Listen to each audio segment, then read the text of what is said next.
Hello and thank you for joining me today. I'm Jan Clothier of Thinking Stamping and I'm an independent Stampin' Up demonstrator from New Zealand. Now today I'll be sharing with you this card that I made with Season of Chic from the new 2022 to 2023 annual catalogue. And I made this card as part of the Stampin' Fancy Friday Inspiration blog hop, where we were challenged to take some sort of inspiration from the catalogue and turn it into a project.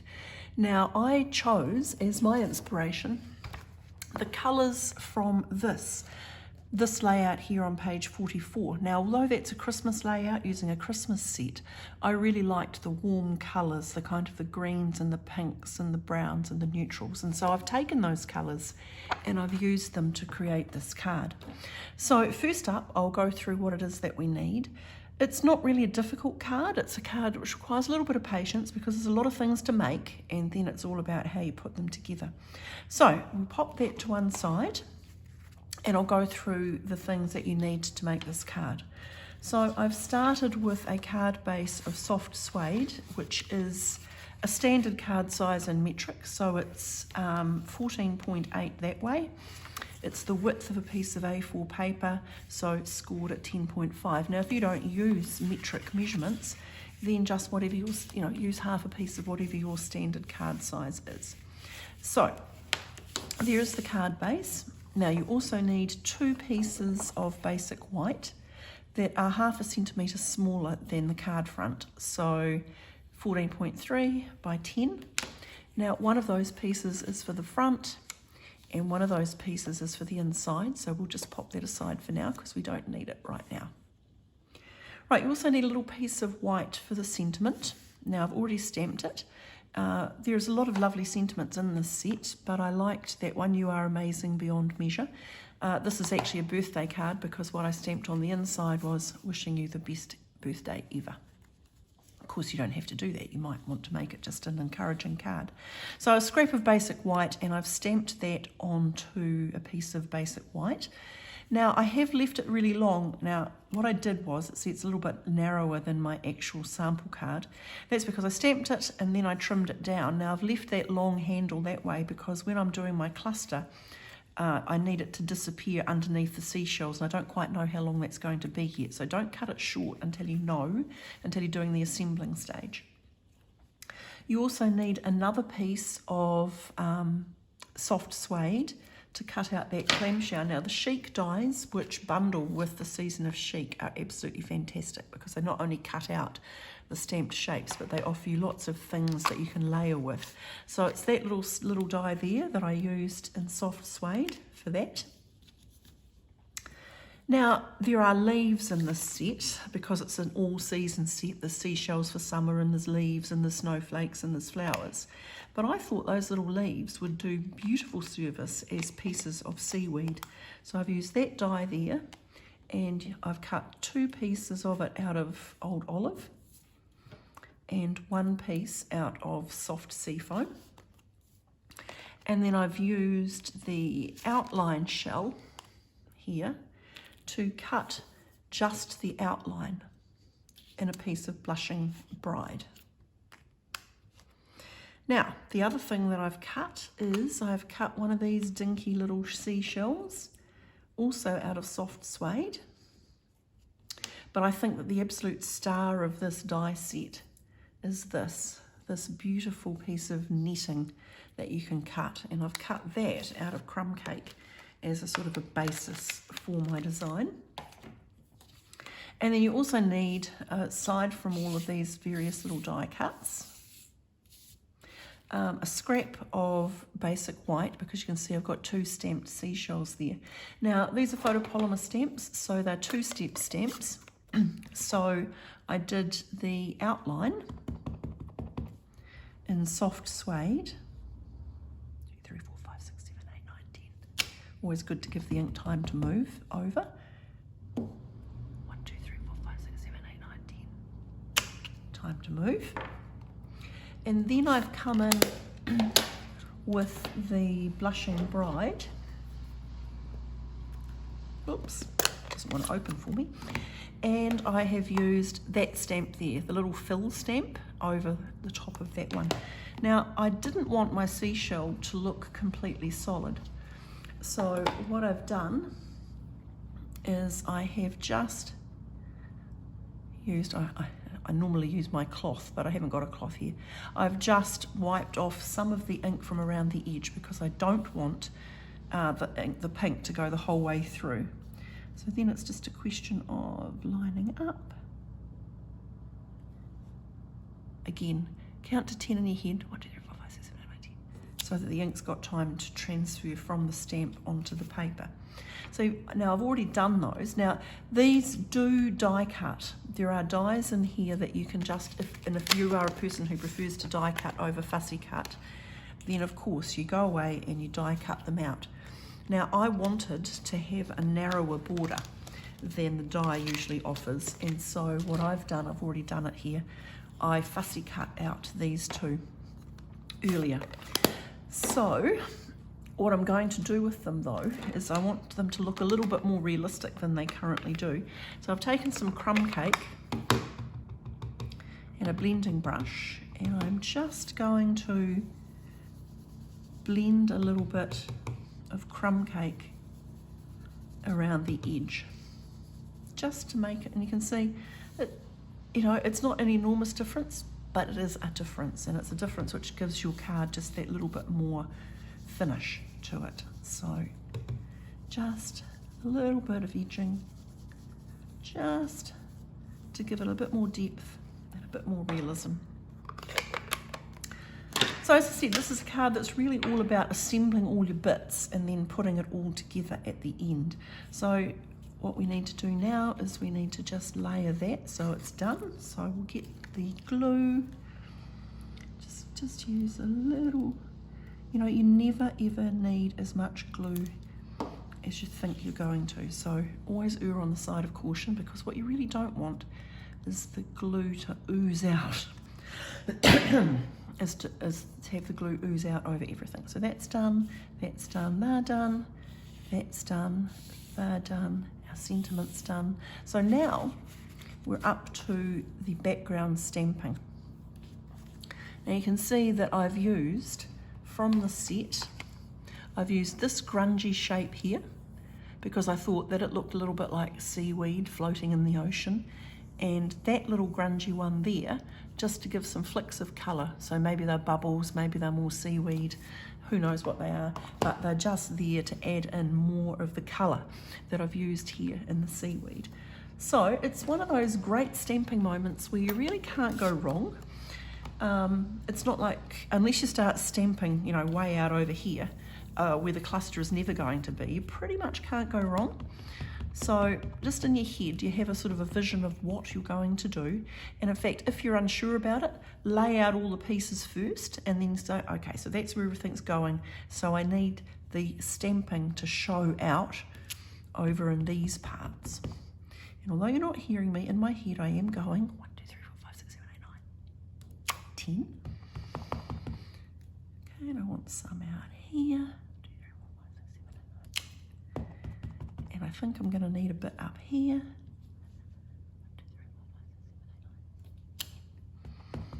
And you're never quite sure what's going to show through, so I'm going to just stick one in the middle as well. 1, 2, 3, 4, 5, 6, 7, 8, 9, 10. Now, when I do lay out all my pieces, if I look at it and I think, maybe I should have done a bit more, well, as long as you haven't stuck anything on, of course you can always come back in and do that. So now I'm going to add in some old olive, and I'm going to use that little splattery stamp there. Now I'm going to use less of that because the colour's stronger. But I'm just going to pop in just some touches, and maybe they'll show through, maybe they won't. But wherever you get that little flash of colour, it just adds to the unity of the design.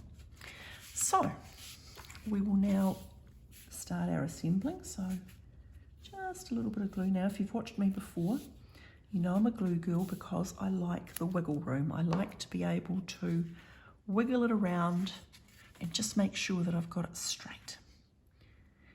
If you prefer to use tape runner or tape or Stampin' Seal, then that's what you should use. It's just my personal preferences to use glue most of the time for most things. Now, the thing that's going to go in the background is my net. So it's always a bit tricky attaching an intricate die cut. So I'm going to do it this way. I'm going to use my silicone mat. I'm going to use some glue. I'm going to use my little piece of old sponge. And I'm just going to dab on some glue. I could have used double-sided adhesive and that works quite well, although with a very intricate die like this it does also make it fatter, and so sometimes you have more trouble getting it out of the die. But that is another option that you can use for attaching very intricate die cuts. Now, I attached that without trying everything around it because it doesn't really matter where that is. It starts to matter where the seashells are and where the sentiment is, because they are the stars of the piece. So now is a time where you just do a little bit of laying out and fiddling and just sort of seeing where things might go. Okay, now I said I left that long because I needed a bit of a handle on it. I clearly don't need it quite that long, so I'm going to do a preliminary snip there, and I will probably have to trim that down again. I'm going to have a seashell there, and I'm going to have a seashell probably tucked in up there, and one down here. Okay, and then does that look right? So what I'm saying in my head is, does that look about the right place to put the sentiment? Yes, it does. So what I'm going to do, I'm just going to move that aside. I am going to get my scissors and just cut that just a little bit shorter because it's a bit long. And then I'm just going to make a pencil mark there. The sentiment is up on dimensionals. So I'm going to attach that first because it's kind of the star of the piece. It's the thing that we want everybody to see and we want it to be prominent. So I'm going to put that in first and then work everything else around it. Okay, so also, if you've watched me before, you know that I have a fear of sagging elements, and so I'm always, let's just say, very generous with my dimensionals. So where is my mark? It is there. I'm going to straighten that up and use the grid lines just to make sure that's straight. Now I've cut that straight. You could, if you wanted to, you could fishtail it, you could cut it on an angle, you could use a label die, you could do whatever you want. I just liked that cut look in this instance. Okay, so now I am going to start thinking about where my other elements are going. So they're going there. That is eventually going to pop up on dimensionals there. So, in fact, I might need to trim that a little bit more, eh? Yep, that's right. We'll just do a quick snip and get him out of the way. Which is another reason why really I should have laid everything out first before I started attaching. Now I can see that that's more or less where the seashells are going to go. So now I can go, okay, so where am I going to pop the seaweed? And so I can start just sort of laying it in. Going, yep, I'd like a piece that drifts out over that way. Have a bit of that in the background.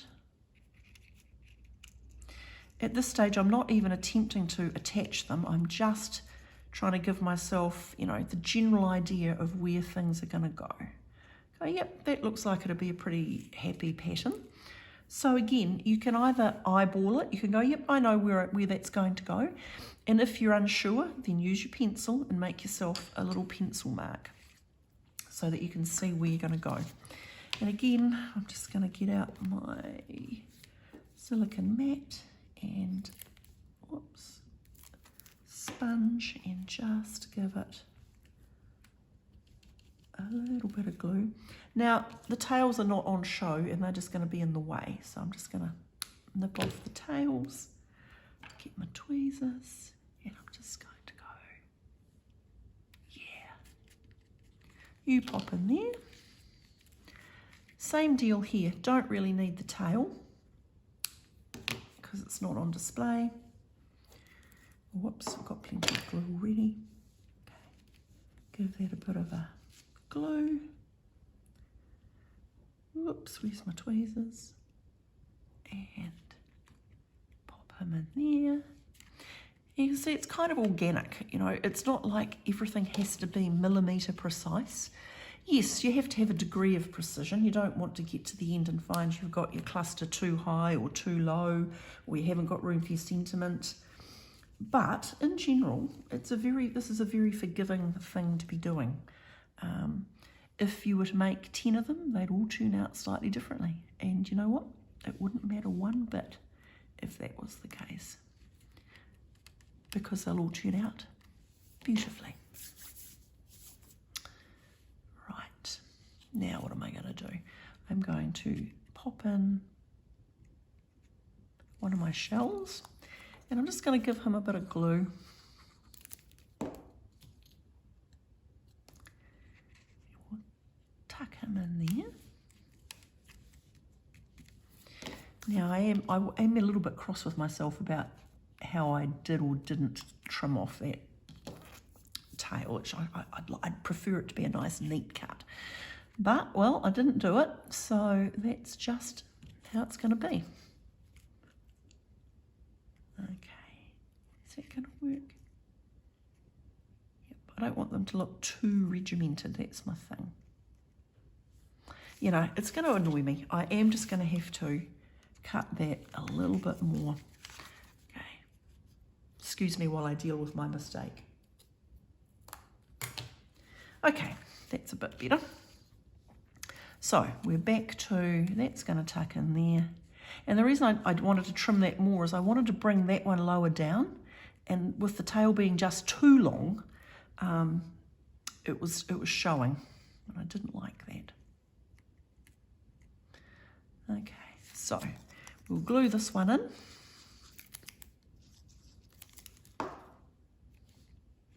You can just pop under there like that. And now this one is going to pop up on a dimensional down here, but since the sentiment's already on a dimensional, we don't need a dimensional at the top. We just need some glue so it will attach. And we need a dimensional or two at the bottom. And we're just going to place him there, like that. Now we've got this dinky little seashell, so we're going to give him some glue, and we're just going to pop him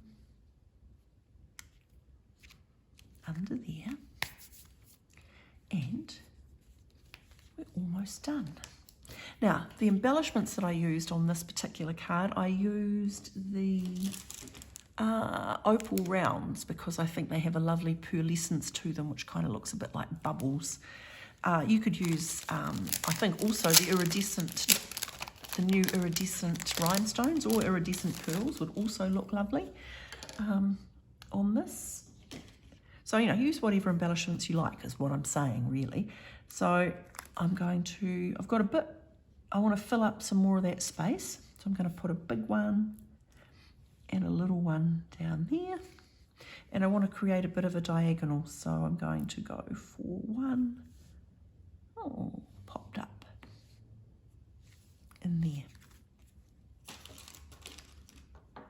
Okay, so there you have it. You've got an amazing Beyond Measure birthday card made with the Season of Chic stamp set and the Chic dies.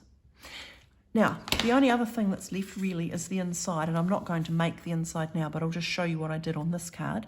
So I stamped in an extra sentiment, wishing you the best ever birthday, which turned this into a birthday card, which of course it doesn't have to be. So if you want it to be a birthday card, yep, do that. And then what I did was I stamped in one of the scallop shells. I used the Blushing Bride to fill it in, and then I just put both of those splatter stamps in the soft sea foam and in the old olive just in the corner to carry over the design from the front. Anyway, I hope you've enjoyed what you've seen today. I'm happy to answer questions about this project or about stamping in general, and you can contact me through my blog or through my Facebook page, the details of which are going to pop up on the end card and are in the video description below. Of course, if you live in New Zealand, you're more than welcome to shop with me for your Stampin' Up products, and there's a link to my online store again, the end card in this video and in the video description below. And of course, if you've enjoyed what you've seen, don't forget to subscribe so that you don't miss anything new that I might do. Thanks very much.